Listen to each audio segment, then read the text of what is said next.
Good morning friends, मैं अनुभूति तेजस्वी आप सभी का स्वागत करती हूँ हमारे शो डेली डोज पर। आज हम 18 जुलाई के करंट अफेयर्स पर डिस्कस करेंगे, साथ ही इनकी डिटेल जानकारी भी देंगे। आज की पीडीएफ फाइल इस वीडियो के डिस्क्रिप्शन बॉक्स से डाउनलोड कर सकते हैं और डेली की पीडीएफ के लिए हमारे टेलीग्राम ग्रुप ज्वाइन कीजिए, जिसकी लिंक हमारे वीडियो के डिस्क्रिप्शन बॉक्स पर दिया गया है। तो दोस्तों आज से हम करंट अफेयर्स के डेली डोज में हर दिन daily current affairs, banking GK, static GK, current affairs आधारित जीके और कंप्यूटर अवेयरनेस के बारे में डिस्कस करेंगे। तो दोस्तों चलिए शुरू करते हैं आज का वीडियो। तो दोस्तों आज का हमारा पहला क्वेश्चन है, विश्व सर्प दिवस निम्न में से किस दिन मनाया जाता है?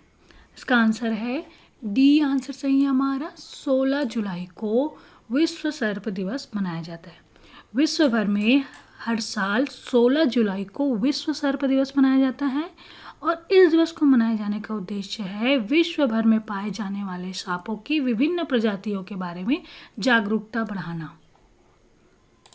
और विश्व सर्प दिवस के अवसर पर आम लोगों को इन सरीसृपों और विश्व में इनके योगदान को जानने के लिए प्रेरित किया जाता है। ठीक है दोस्तों, तो विश्व सर्प दिवस मनाया जाता है 16 जुलाई को। इसके साथ ही दोस्तों 10 जुलाई को राष्ट्रीय मत्स्य कृषक दिवस मनाया गया था। 10 जुलाई को राष्ट्रीय मत्स्य कृषक दिवस मनाया गया था। और दोस्तों हमारा अगला क्वेश्चन है, world day for international justice कब मनाया जाता है? इसका आंसर है बी आंसर सही है हमारा। 17 जुलाई को world day for international justice दिवस मनाया जाता है। और world day for international justice हर साल 17 जुलाई को दुनिया भर में मनाया जाता है और यह दिन अंतर्राष्ट्रीय न्याय की मजबूत व्यवस्था को चिन्हित करने और पीड़ितों के अधिकारों को बढ़ावा देने के लिए मनाया जाता है। इसके अलावा 17 जुलाई को हर साल अंतर्राष्ट्रीय आपराधिक न्यायालय के महत्व के बारे में लोगों को बताने और दुनिया भर में हो रहे गंभीर अपराधों पर केंद्रित किया जाता है। ओके दोस्तों, तो world day for international justice day मनाया जाता है 17 जुलाई को। ठीक, और इसके साथ ही 10 जुलाई को राष्ट्रीय मत्स्य कृषक दिवस मनाया जाता है और 11 जुलाई को विश्व जनसंख्या दिवस मनाया जाता है। ठीक, 10 जुलाई को राष्ट्रीय मत्स्य कृषक दिवस मनाया जाता है और 11 जुलाई को विश्व जनसंख्या दिवस मनाया जाता है और 16 जुलाई को विश्व सर्प दिवस मनाया जाता है। ओके दोस्तों, तो world day for international justice day मनाया जाता है 17 जुलाई को। चलिए आगे बढ़ते हैं दोस्तों, और अगला क्वेश्चन है हमारा, हाल ही में तहरीक-ए-तालिबान पाकिस्तान के किस नेता को संयुक्त राष्ट्र के द्वारा वैश्विक आतंकवादी घोषित किया गया है? इनका नाम है बी आंसर सही है हमारा, मुफ्ती नूर वाली महसूद को। संयुक्त राष्ट्र ने पाकिस्तानी आतंकी संगठन तहरीक-ए-तालिबान पाकिस्तान के नेता मुफ्ती नूर वाली महसूद को वैश्विक आतंकी घोषित कर दिया है और संयुक्त राष्ट्र सुरक्षा परिषद ने 1267 अलकायदा प्रतिबंध समिति में अपनी ISIL और अलकायदा प्रतिबंध सूची में महसूद का नाम जोड़ दिया है। ओके दोस्तों, और मुफ्ती नूर वली महसूद को अनुवर्ती 2368 2017 के पैराग्राफ 2 और 4 के अनुसार सूचीबद्ध किया गया है। ओके दोस्तों, तो मुफ्ती नूर वली महसूद को तहरीक-ए-तालिबान पाकिस्तान के मुफ्ती नूर वली महसूद को संयुक्त राष्ट्र के द्वारा वैश्विक आतंकवादी घोषित किया गया है। चलिए दोस्तों आगे बढ़ते हैं। अगला क्वेश्चन है हमारा, केंद्रीय माध्यमिक शिक्षा बोर्ड CBSE ने देश के 200 हाई स्कूलों में आर्टिफिशियल इंटेलिजेंस की पढ़ाई के लिए किस तकनीकी संगठन से समझौता किया है? इसका आंसर है सी आंसर सही है हमारा, IBM से समझौता किया है। केंद्रीय माध्यमिक शिक्षा बोर्ड ने CBSE ने देश के 200 हाई स्कूलों में आर्टिफिशियल इंटेलिजेंस की पढ़ाई के लिए IBM तकनीकी संगठन से समझौता किया है। और इसके साथ ही देश के 13 राज्यों में स्थित इन स्कूलों में कक्षा 11वीं और 12वीं में छात्रों को AI की पढ़ाई कराई जाएगी और यह CBSE के social empowerment through work education and section का एक हिस्सा है। ठीक है दोस्तों, तो ये याद रखिएगा। इसके साथ ही हाल हाल ही में सीबीएसई ने छात्रों और शिक्षकों को डिजिटल सुरक्षा, ऑनलाइन कार्य और उनके ऑगमेंटेड रियलिटी को प्रशिक्षण दिलाने के लिए फेसबुक के साथ समझौता किया था। हाल ही में सीबीएसई ने फेसबुक के साथ भी समझौता किया था और इसके साथ ही आज केंद्रीय माध्यमिक शिक्षा बोर्ड ने देश में 200 हाई स्कूलों में आर्टिफिशियल इंटेलिजेंस पढ़ाई करने के लिए आईबीएम के साथ समझौता किया। ओके, हिंदी याद रखिएगा। इसके साथ बता दें कि माइक्रोसॉफ्ट के बारे में जान लेते हैं दोस्तों। माइक्रोसॉफ्ट के बारे में जान लेते हैं। माइक्रोसॉफ्ट की स्थापना हुई थी 4 अप्रैल 1975 में। मुख्यालय है वाशिंगटन यूएस। संस्थापक है बिल गेट्स, पाउल अलेन और सीईओ है सत्या नडेला। ओके दोस्तों, इसके बाद एक एप्पल के बारे में बात कर लेते हैं। एप्पल की स्थापना हुई थी 1 अप्रैल 1976 में। मुख्यालय है कैलिफोर्निया यूएस और सीईओ है टिम कुक। संस्थापक हैं स्टीव जॉब्स, रोनाल्ड वेले और स्टीव वॉजनिक। अगला क्वेश्चन है दोस्तों हमारा, हाल ही में किस राज्य के द्वारा बाल मजदूरी के खिलाफ ऑपरेशन मुस्कान कोविड-19 चलाया गया? इसका आंसर है सी, आंसर सही है हमारा, आंध्र प्रदेश के द्वारा। आंध्र प्रदेश पुलिस के ने पिछले दिनों राज्य के विभिन्न जिलों में कुल 2739 बच्चों को छुड़ाया और पुलिस ने दावा किया है कि ऑपरेशन मुस्कान कोविड-19 के तहत यह कार्रवाई हुई और 14 जुलाई को इस ऑपरेशन को लॉन्च किया गया था और यह 20 जुलाई तक चलेगा। इस ऑपरेशन के तहत छुड़ाए गए बच्चों का कोविड-19 टेस्ट भी कराया जाएगा। तो दोस्तों, आंध्र प्रदेश पुलिस ने बाल मजदूरी के खिलाफ ऑपरेशन मुस्कान कोविड-19 चलाया है। और साथ ही दोस्तों, आंध्र प्रदेश के बारे में बात हो रही है तो आंध्र प्रदेश में हाल ही में समग्र शिक्षा अभियान के तहत 1200 शिक्षाकर्मी के शैक्षणिक कौशल विकास के लिए निष्ठा ऑनलाइन कार्यक्रम की शुरुआत की गई। ठीक है, समग्र शिक्षा अभियान के तहत निष्ठा ऑनलाइन कार्यक्रम की शुरुआत की गई और निष्ठा का फुल फॉर्म है national initiative for school heads and teacher holistic advancement. Okay, और इसमें निष्ठा के तहत 1200 शिक्षाकर्मियों के शैक्षणिक कौशल को विकास के लिए एक निष्ठा ऑनलाइन कार्यक्रम की शुरुआत की गई। किस अभियान के तहत? समग्र शिक्षा अभियान के तहत। इसको याद रखिएगा। और इसके साथ ही भारतीय रेलवे ने आंध्र प्रदेश के गुंटूर से बांग्लादेश तक सूखी मिर्च का परिवहन पहली बार किया है। ओके, गुंटूर से बांग्लादेश से सूखी मिर्च का परिवहन किया गया भारतीय रेलवे के द्वारा। इसको ये भी याद रखिएगा। और आंध्र प्रदेश की स्थापना हुई थी 1 अक्टूबर 1953 में। राजधानी है अमरावती। मुख्यमंत्री है जगनमोहन रेड्डी जी और राज्यपाल है विश्वभूषण हरिश्चंद्रन और चीफ जस्टिस हैं जेके माहेश्वरी जी। ओके, तो याद रखिएगा। और दोस्तों, तमिलनाडु के बारे में जान लेते हैं। तमिलनाडु में हाल ही में तंजावुर नेती वर्क्स, आरामबाऊ वुड और कार्विंग्स और कोविलपट्टी करलाई मिठाई को जीआई टैग दिया गया। इसके साथ ही इसकी स्थापना तमिलनाडु की स्थापना हुई थी 1 नवंबर 1956 में। राजधानी है चेन्नई। राज्यपाल है बनवारी लाल पुरोहित जी। मुख्यमंत्री है E.K. पलानीस्वामी और चीफ जस्टिस है अमरेश्वर प्रताप शाही।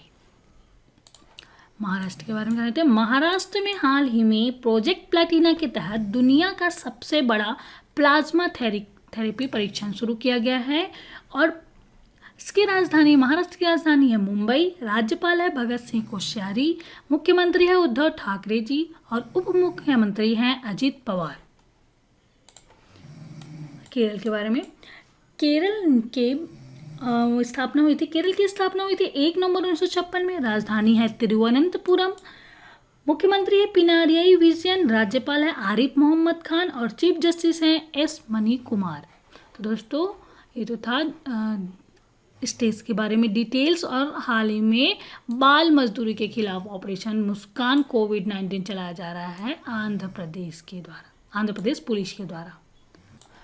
अगला क्वेश्चन है दोस्तों, यूएनडीपी और ऑक्सफोर्ड गरीबी एवं मानव विकास पहल द्वारा जारी आंकड़ों के अनुसार किस देश में सर्वाधिक 27.3 करोड़ लोगों को गरीबी रेखा के ऊपर उठाने में सफलता हासिल की है? वह इसका आंसर है डी, आंसर सही हमारा है भारत।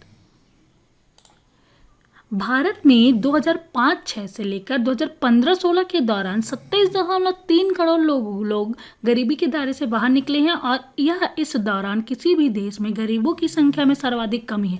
संयुक्त राष्ट्र विकास कार्यक्रम और ऑक्सफोर्ड गरीबी एवं मानव विकास पहल के द्वारा जारी किए गए आंकड़ों से पता चलता है कि 75 में से 65 देशों में 2000 से 2019 के बीच बहुआयामी गरीबी स्तर में काफ़ी कमी आई है। और यह जो बहुआयामी गरीबी दैनिक जीवन में गरीब लोगों द्वारा अनुभव किए जाने वाले अभावों को समाहित करते हैं, जैसे कि खराब स्वास्थ्य, शिक्षा की कमी, जीवन स्तर में अपर्याप्तता, काम की खराब गुणवत्ता, हिंसा का खतरा और ऐसे क्षेत्रों में रहना जो पर्यावरण के लिए खतरनाक है। इन 65 देशों में से 50 ने भी गरीबी में रहने वाले लोगों की संख्या में कम किया है। ओके दोस्तों, और एक रिपोर्ट में कहा गया है कि सबसे बड़ी कमी भारत में आई है, जहां 27.3 करोड़ लोग गरीबी से ऊपर उठने में कामयाब रही है। और इस रिपोर्ट में कहा गया है कि जो 4 देश हैं, इस रिपोर्ट में कहा गया है कि 4 देशों आर्मेनिया, भारत, निकारागुआ और उत्तर मैसेडोनिया ने अपने वैश्विक बहुआयामी गरीबी सूचकांक में आधा कर लिया है। ओके दोस्तों, तो इसको याद रखिएगा। उसके साथ ही UNDP के बारे में जानते हैं, यूनाइटेड नेशन डेवलपमेंट प्रोग्राम। इसका मुख्यालय है न्यूयॉर्क, संयुक्त राज्य अमेरिका। स्थापना हुई थी 22 नवंबर 1965 संयुक्त राज्य अमेरिका में और इसके प्रमुख हैं अचिम स्टेनर। ओके दोस्तों, तो इन चीज़ों को भी याद रखिएगा। आगे बढ़ते हैं दोस्तों। अगला क्वेश्चन है, हाल ही में पाकिस्तान एवं किस देश के मध्य पाकिस्तान अधिकृत कश्मीर के सुधोटी जिले में 700 मेगावाट की आज़ाद पट्टन जल विद्युत परियोजना के लिए एक समझौते पर हस्ताक्षर किया गया है? इसका आंसर है डी आंसर सही हमारा, चीन के साथ। झेलम नदी पर स्थित आज़ाद पट्टन जल विद्युत परियोजना 2.4 अरब डॉलर का एक हाइड्रो पावर प्रोजेक्ट है और इस परियोजना का निर्माण चीन पाकिस्तान आर्थिक गलियारे, जो कि चीन की बेल्ट एंड रोड इनिशिएटिव का हिस्सा है, के अंतर्गत किया जाना है। और चीन पाकिस्तान आर्थिक गलियारे के तहत POK में निर्मित की जाने वाली यह दूसरी परियोजना है। आज़ाद पट्टन जल विद्युत परियोजना झेलम की 5 जल विद्युत परियोजनाओं में से एक है। ओके दोस्तों, तो याद रखिएगा, पाकिस्तान और चीन देश के मध्य पाकिस्तान अधिकृत कश्मीर के सिधोटी जिले में 700 मेगावाट की आज़ाद पट्टन जल विद्युत परियोजना के लिए समझौते पर हस्ताक्षर किया गया। अब चूंकि चीन के बारे में बात हो रही है, तो चीन की राजधानी है बीजिंग, मुद्रा है रेनमिनबी और राष्ट्रपति हैं जी जिनपिंग। ओके दोस्तों, बांग्लादेश के बारे में जानते हैं। बांग्लादेश की राजधानी है ढाका, मुद्रा है टाका और राष्ट्रपति है अब्दुल हामिद, प्रधानमंत्री है शेख हसीना। नेपाल के बारे में जान लेते हैं। नेपाल की राजधानी है काठमांडू, मुद्रा है नेपाली रुपया और प्रधानमंत्री है KP शर्मा। अगला क्वेश्चन है दोस्तों, कमेटी टू प्रोजेक्ट जर्नलिस्ट ने इंटरनेशनल प्रेस फ्रीडम अवार्ड 2020 से किसे सम्मानित किया? इसका आंसर है उपरोक्त सभी। कमेटी टू प्रोजेक्ट जर्नलिस्ट ने इंटरनेशनल प्रेस फ्रीडम अवार्ड 2020 के विजेताओं की घोषणा की, जिसमें बांग्लादेश के शाहिदुल आलम हैं और रूस के स्वेतलाना प्रोकोपेव, ईरान की हैं मोहम्मद मोसैद और नाइजीरिया के हैं दापो ओलोरोनियोमी। क्या क्या है, कहाँ से हैं? बांग्लादेश के हैं शाहिदुल आलम, रूस से है स्वेतलाना प्रोकोपेव, नाइजीरिया से है मोहम्मद मोसैद और नाइजीरिया से है, ईरान से है मोहम्मद मोसैद और नाइजीरिया से है दापो ओलोरिन्योमी। ओके दोस्तों, सभी 4 पत्रकारों को अपनी रिपोर्टिंग के लिए प्रतिशोध में गिरफ्तारी या आपराधिक अभियोजन का सामना करना पड़ा था। इसके अलावा वकील अमल क्लूनी को Gwen Eiffel press freedom award 2020 से सम्मानित किया गया। तो दोस्तों, कमेटी टू प्रोजेक्ट जर्नलिस्ट ने इंटरनेशनल प्रेस फ्रीडम अवार्ड 2020 की घोषणा की, जिसमें बांग्लादेश के शाहिदुल आलम, ईरान के मोहम्मद मोसैद, नाइजीरिया के दापो ओलोरिन्योमी और रूस के स्वेतलाना प्रोक्या है शामिल है। इन 4 पत्रकारों को शामिल किया गया है। इसके अलावा वकील अमल क्लूनी को Gwen Eiffel press freedom award से सम्मानित किया जाएगा। ओके दोस्तों, इसके साथ ही कमेटी टू प्रोटेक्ट जर्नलिस्ट का मुख्यालय है न्यूयॉर्क यूएस में, और कमेटी टू प्रोटेक्ट जर्नलिस्ट के कार्यकारी निदेशक हैं जोएल साइमन। अगला क्वेश्चन है दोस्तों, हाल ही में ऑस्ट्रेलिया के किस पूर्व फुटबॉल खिलाड़ी ने संन्यास लेने की घोषणा किया? इसका आंसर है सी आंसर सही है हमारा, माइल जेडनिक ने। ऑस्ट्रेलिया फुटबॉल टीम के पूर्व कप्तान माइल जेडनिक ने खेल से संन्यास लेने की घोषणा की है, और उन्होंने 2008 में राष्ट्रीय टीम के साथ अपने कैरियर की शुरुआत की, और ऑस्ट्रेलिया के लिए उन्होंने 79 मैच खेले हैं। टीम के लिए 2015 में एशियाई कप जीता अभी, और वे 3 विश्व कप में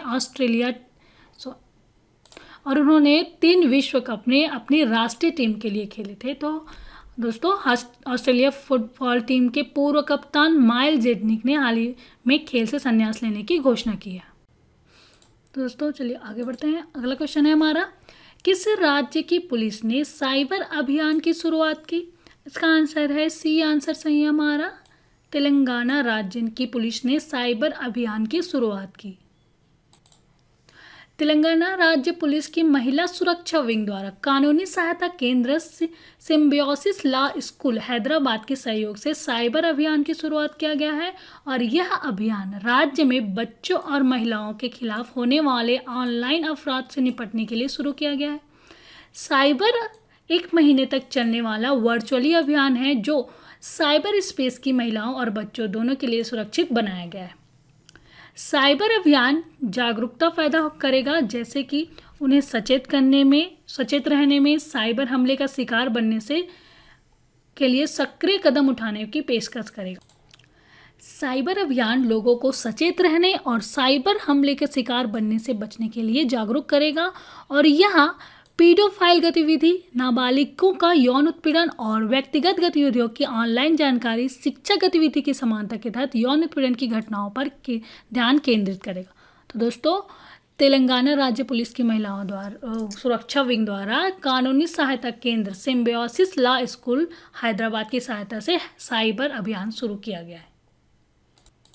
दोस्तों, तेलंगाना के बारे में बात हो रही, तो तेलंगाना में हाल ही में हरिता हरम कार्यक्रम के 6ठे चरण का शुभारंभ किया गया, जिसमें लगभग 30 करोड़ पौधे लगाए जाएंगे।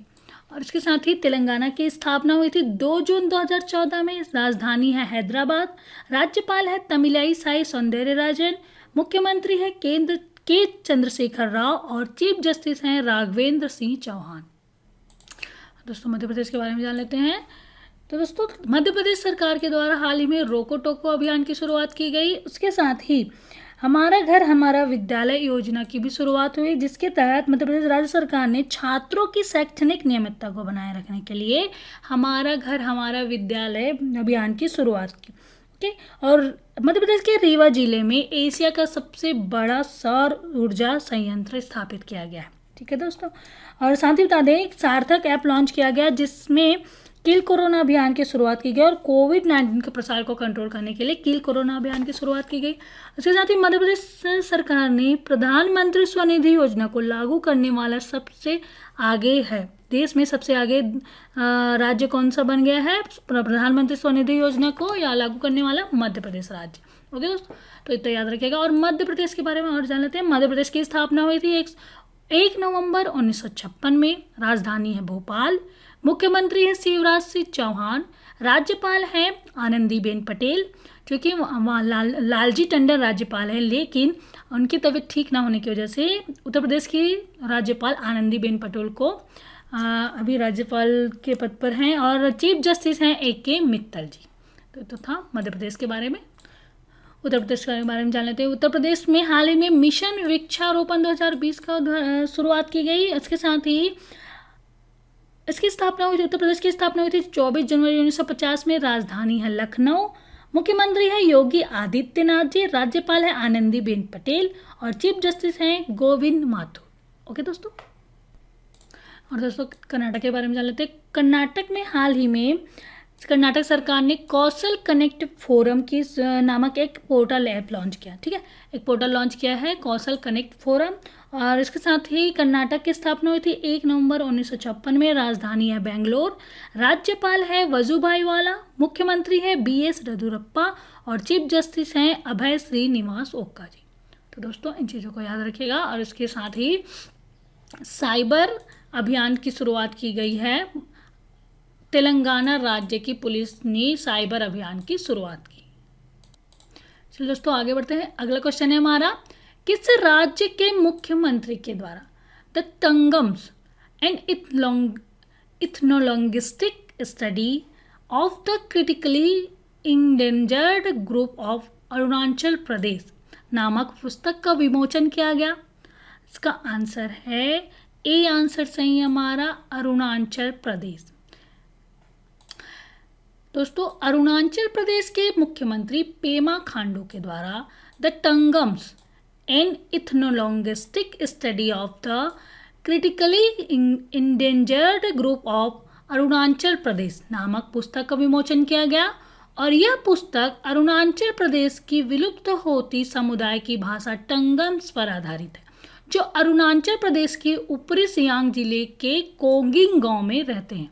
ओके दोस्तों, इस पुस्तक का विमोचन किया अरुणाचल प्रदेश के मुख्यमंत्री पेमा खांडू के द्वारा। और यह जो पुस्तक है अरुणाचल प्रदेश की विलुप्त होती समुदाय की भाषा टंगम पर आधारित है। और यह पुस्तक नई दिल्ली के लुप्तप्राय भाषाओं के लिए केंद्र राजीव गांधी विश्वविद्यालय और हिमालयन पब्लिशर द्वारा प्रकाशित की गई है। और लुप्तप्राय भाषा को केंद्र विश्वविद्यालय अनुदान आयोग प्रायोजित केंद्र है। टंगम्स अरुणाचल की आदि जनजाति जाति भाषाओं समूह में से एक है। और CFEL फील्ड सर्वेक्षण 2020 के अनुसार टंगम समुदाय की कुल आबादी केवल 253 है, जो केवल एक गांव में रहती है। और दोस्तों अरुणाचल प्रदेश के मुख्यमंत्री पेमा खांडू के द्वारा the Tangams and ethnolinguistic study of the critically endangered group of Arunachal Pradesh इस पुस्तक का विमोचन किया गया। और यह जो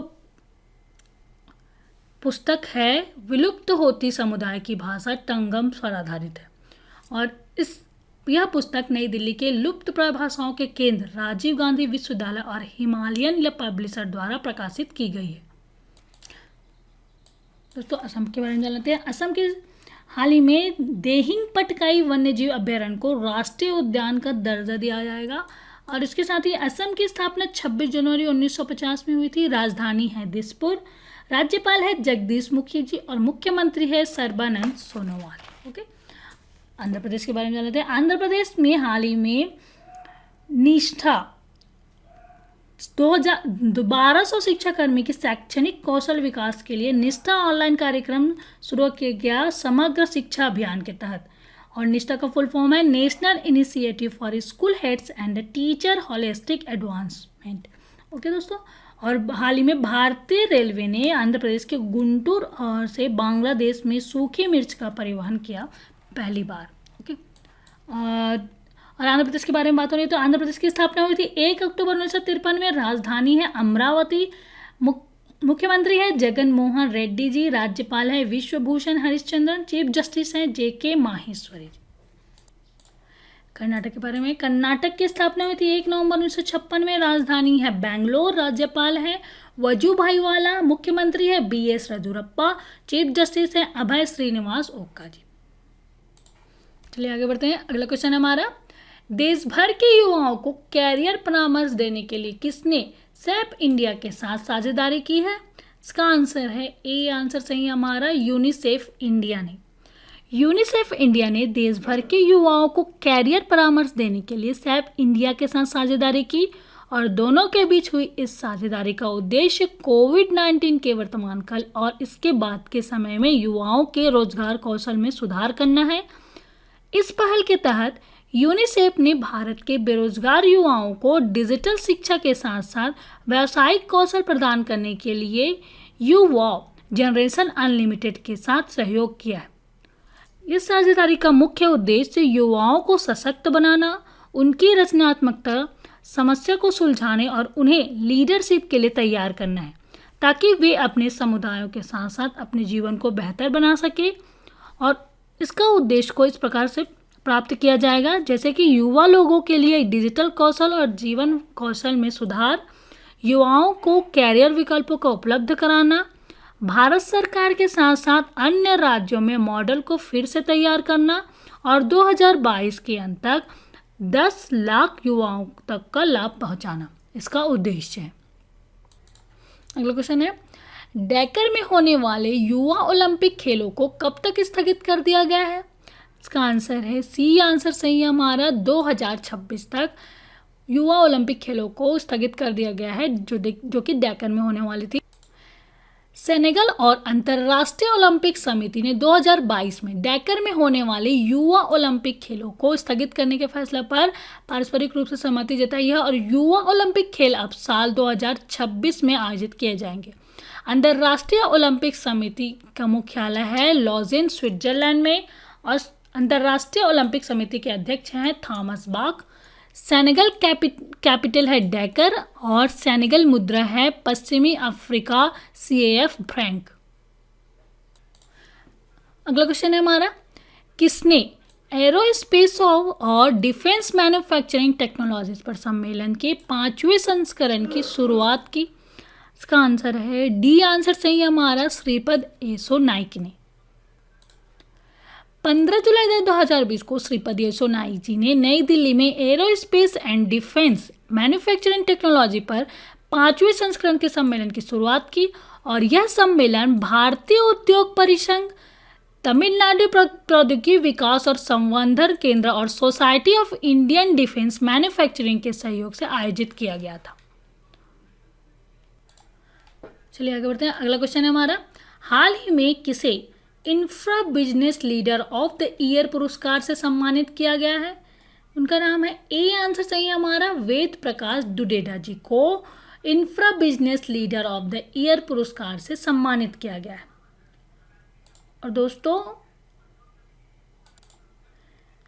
रेल विकास प्राधिकरण उपाध्यक्ष वेद प्रकाश दुडेडा जी को infra business leader of the year पुरस्कार से सम्मानित किया गया और उनके कार्यकाल में RLDA ने रिकॉर्ड तोड़ व्यवसाय किया था, इसलिए उनको infra business leader of the year पुरस्कार से सम्मानित किया गया थे वेद प्रकाश दुडेडा जी को। दोस्तों, इसके साथ ही हाल ही में के सिवन को वान कर्मन पुरस्कार 2020 दिया गया। के सिवन जो इसरो से हैं, उन्हें वान कर्मन पुरस्कार 2020 से सम्मानित किया गया। तो दोस्तों, ये तो था 18 जुलाई करंट अफेयर जिसके बारे में हमने डिस्कस किया। चलिए आगे बढ़ते हैं और बैंकिंग जीके के बारे में डिस्कस करते हैं। इनमें हमारा पहला क्वेश्चन है, स्विफ्ट का पूर्ण रूप क्या है? ठीक है, तो इसका आंसर है सी आंसर सही है हमारा, स्विफ्ट का पूर्ण रूप है society for world wide inter bank financial telecommunication. क्या है? बैंकिंग से रिलेटेड क्वेश्चन है। इसमें पहला क्वेश्चन है, स्विफ्ट का पूर्ण रूप क्या है? तो स्विफ्ट का पूर्ण रूप है society for world wide inter bank financial telecommunication. अगला दूसरा क्वेश्चन है हमारा, निम्नलिखित में से कौन सा ग्रामीण बैंकों के लिए कोर बैंकिंग बुनियादी ढांचा स्थापित करता है? इसका आंसर है बी आंसर सही है हमारा, NABARD. National bank for agriculture and rural development NABARD ग्रामीण बैंकों के लिए कोर बैंकिंग बुनियादी ढांचा स्थापित करता है। अगला क्वेश्चन है, बैंकों के लिए बेस रेट की स्थापना कौन करता है? इसका आंसर है सी आंसर सही है हमारा, आरबीआई बैंकों के लिए बेस रेट की स्थापना करता है। दोस्तों, इस तो था बैंकिंग के बारे में। चलिए आगे बढ़ते हैं और स्टैटिक जीके के बारे में जान लेते हैं। स्टैटिक जीके में पहला क्वेश्चन है, मेलघाट टाइगर रिजर्व किस राज्य में स्थित है? इसका आंसर है डी आंसर सही है हमारा, महाराष्ट्र में मेलघाट टाइगर रिजर्व स्थित है। दूसरा क्वेश्चन है, कौन सा भारतीय राज्य चीन के साथ सीमा साझा नहीं करता है? इसका आंसर है सी आंसर सही है हमारा, असम राज्य चीन के साथ सीमा साझा नहीं करता है। दोस्तों, आगे बढ़ते हैं और करंट अफेयर्स के आधारित जीके पर डिस्कस करते हैं। उसमें है, पहला है, परियोजना में विलंब से चर्चा में रहे अल अमल किस देश की परियोजना है? इसका आंसर है अल अमल संयुक्त अरब अमीरात देश की परियोजना है। ओके, चलिए आगे बढ़ते हैं। और हाल ही में समीक्षा से चर्चा में रहे ऑल वेदर 4 धाम प्रोजेक्ट के द्वारा किन तीर्थ स्थलों को आपस में जोड़ा जाएगा? इसका आंसर है यमुनोत्री, गंगोत्री, बद्रीनाथ और केदारनाथ। इन 4 तीर्थों को जोड़ा जाएगा ऑल वेदर 4 धाम प्रोजेक्ट के अंतर्गत। आगे बढ़ते हुए और कंप्यूटर अवेयरनेस के बारे में डिस्कस कर लेते हैं। इसमें पहला क्वेश्चन है हमारा कंप्यूटर के उपयोग से संबंधित प्रश्न है, जिसके बारे में आज हम डिस्कस करेंगे। तो पहला क्वेश्चन है कंप्यूटर में प्रयुक्त आईसी चिप बनी होती है किससे? कंप्यूटर में प्रयुक्त आईसी चिप बनी होती है सिलिकॉन से। ओके, दूसरा क्वेश्चन है माइक्रो प्रोसेसर का आविष्कार किया था? माइक्रो प्रोसेसर का आविष्कार किए थे इंटेल ने। विश्व का प्रथम इलेक्ट्रॉनिक कंप्यूटर है ENIAC। विश्व का प्रथम इलेक्ट्रॉनिक कंप्यूटर है ENIAC। और बाइनरी सिस्टम का प्रयोग करने वाले कंप्यूटर को कहते हैं डिजिटल कंप्यूटर। बाइनरी सिस्टम का प्रयोग करने वाले कंप्यूटर को कहते हैं डिजिटल कंप्यूटर। और इंटीग्रेटेड सर्किट चिप के विकास का श्रेय जाता है JS किल्वी और रॉबर्ट नोई को।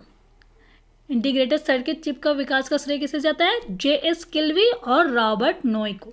तो दोस्तों ये तो था कंप्यूटर अवेयरनेस के बारे में डिस्कस किया। चलिए आगे बढ़ते हैं और 17 जुलाई के करंट अफेयर्स का रिवीजन कर लेते हैं। तो इसमें पहला क्वेश्चन है कि हाल ही में एलिस फकफक ने अपने पद से इस्तीफा दे दिया। वह किस देश के प्रधानमंत्री थे? एलिस फकफक थे ट्यूनिशिया के प्रधानमंत्री थे, जिन्होंने हाल ही में इस्तीफा दे दिया। केंद्रीय स्वास्थ्य मंत्रालय ने हाल ही में किस बीमारी की पहली स्वदेशी वैक्सीन को मंजूरी प्रदान की है? इसका आंसर है निमोनिया।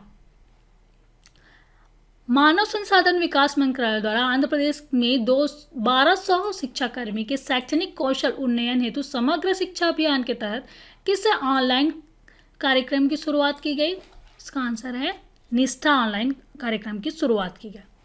प्रधानमंत्री स्वनिधि योजना को लागू करने वाला कौन सा प्रदेश सबसे आगे है? वह प्रदेश है मध्य प्रदेश। हाल ही में भारत के किस निजी कंपनी द्वारा 2035 तक खुद को शून्य कार्बन उत्सर्जन कंपनी बनाने का लक्ष्य रखा है? इसका आंसर है रिलायंस इंडस्ट्री ने खुद को 2035 तक शून्य कार्बन उत्सर्जन कंपनी बनाने का लक्ष्य रखा। भारत ने हाल ही में किस राष्ट्र के साथ एक नया व्यापार मार्ग खोला है? वह राष्ट्र है भूटान के साथ।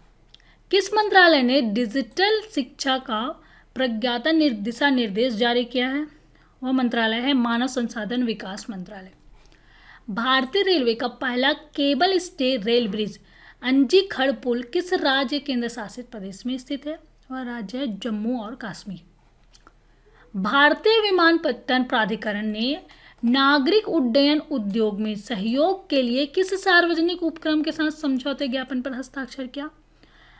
भारत इलेक्ट्रॉनिक्स लिमिटेड के साथ हस्ताक्षर किया है।